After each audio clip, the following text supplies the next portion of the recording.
Death and grief side by side, they coexist. Man has received unacceptable news, unthinkable, unbelievable. Man can't process what he has heard. Man has doubts. Man sits alone in disbelief. Man questions the authenticity of that in which he had heard. Man begins to pray to an unforeseen God he doesn't even believe in. Please, please, he prays. Please, please don't let it be, he begs. Man's resolve has been shaken. He no longer has attachment to his physical bounds. The thought of any feeling no longer exists, numb, empty, void, and vacant. Man has delusion about his current reality.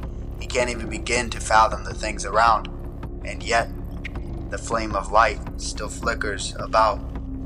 Suddenly, the light that emitted has ceased. A barren wasteland inside his heart. A light may still beacon, however, it is shrouded in dark. A man's emotions run dry, his feelings all gone.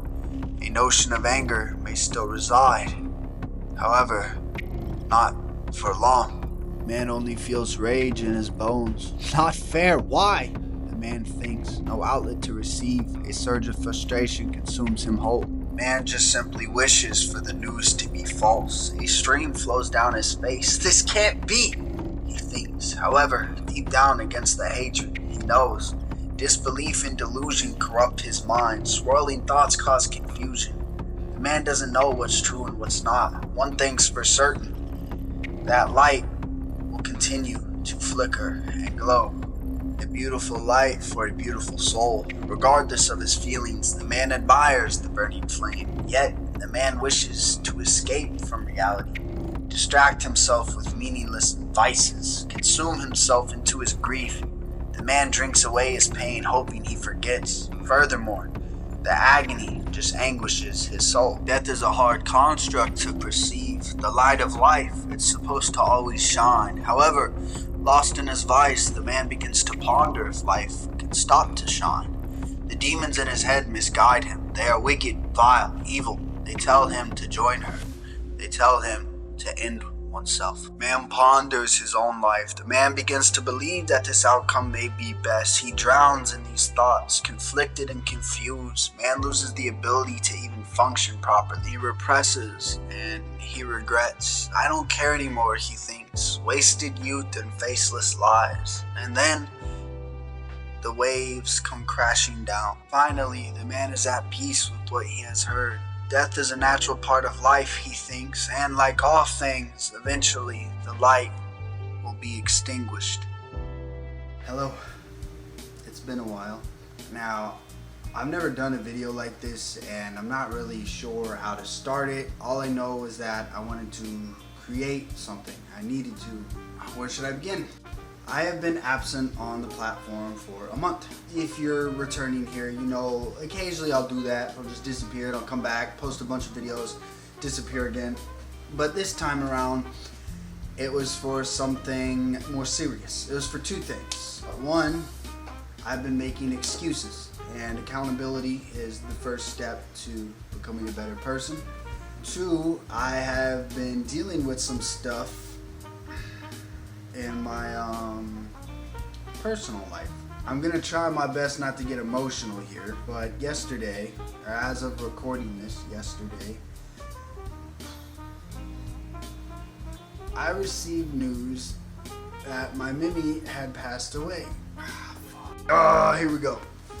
Now, my Mimi and I have had a very close relationship, a very close bond, a lot closer than a lot of other people realize. And for those of you who don't know, my family is very small, and my immediate family has consisted of 3 women and 1 man. That man being me. And those 3 women being my mother, my little sister, and my Mimi. My Mimi was someone I could look to for guidance and wisdom. Like I said, I've never done a video like this. This is unscripted. I'm trying here.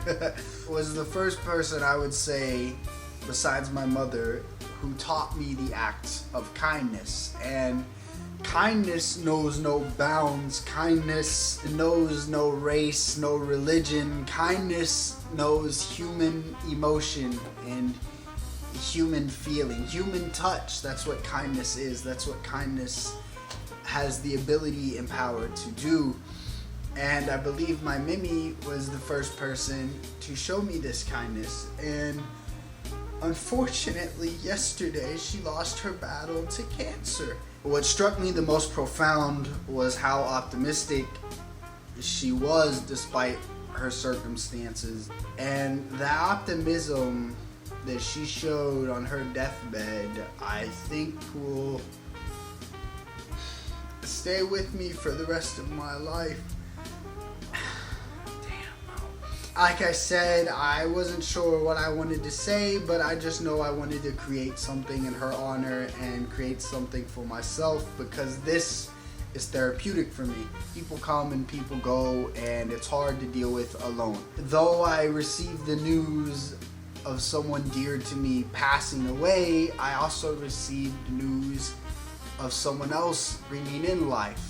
And though I'm not really sure how I should feel right now, I've dealt with death quite a lot in my life, but not one to this extent, I would say. What I'm trying to say is I found it very symbolic that one life ceases to exist, and at the same time another one begins to exist. And that in itself is a beautiful thing. I hope to spread her kindness, optimism, and passion to the hearts of everyone around the world.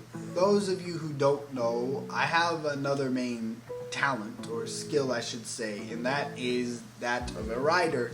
I have been given the honor of writing my late Mimi's obituary. As one of only 2 writers in this family, the responsibility ultimately falls onto me. I'm not really sure why I made this. I think I just wanted to kind of vent. I know most people would expect me to be like, oh, it's break time. I'm quite the opposite. In times like these, I tend to keep myself busy and be productive and get things done to distract myself from the reality of my situation, which I've already been doing. And I do have a scheduled upload next week, and I'll most likely post something the week after that. I'm not gonna disappear. This isn't a disappear video. I simply wish to honor my Mimi's memory, and I wanted to let you guys know what's been up with me. My Mimi was very dear to me. We didn't know anything until about a month ago, and it came quick and it came fast, and watching someone die slowly it's not an easy thing to do. When you and that person both know the inevitable is coming, it's very heartbreaking and heart-wrenching, and though you know it's coming, when it does come, it doesn't make it any easier. I wish to live on in her memory. My Mimi was one of the very few people who has always supported my big, ambitious dreams wholeheartedly. She always supported me. She always believed in me. I don't want that to go to waste, and I've always believed in myself, but I would be lying to you all if I didn't say I've been making excuses as of late, and I've been slacking. And that's not fair to you guys who also believe in me and who look to me for hope and inspiration, and those of you who just enjoy what I put out, because I love to do this. She said 3 separate things to me in our final conversation that really stuck out to me so much that I put it in my notes. All 3 of them wonderful mottos to go by. Life is hard, but it's what you make of it. Life is hard, but it is what you make of it.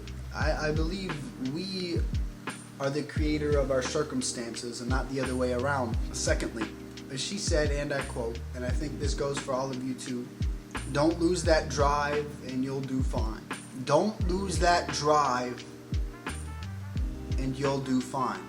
And finally, her last spoken words to me were live well. And I believe that's a beautiful motto to live by.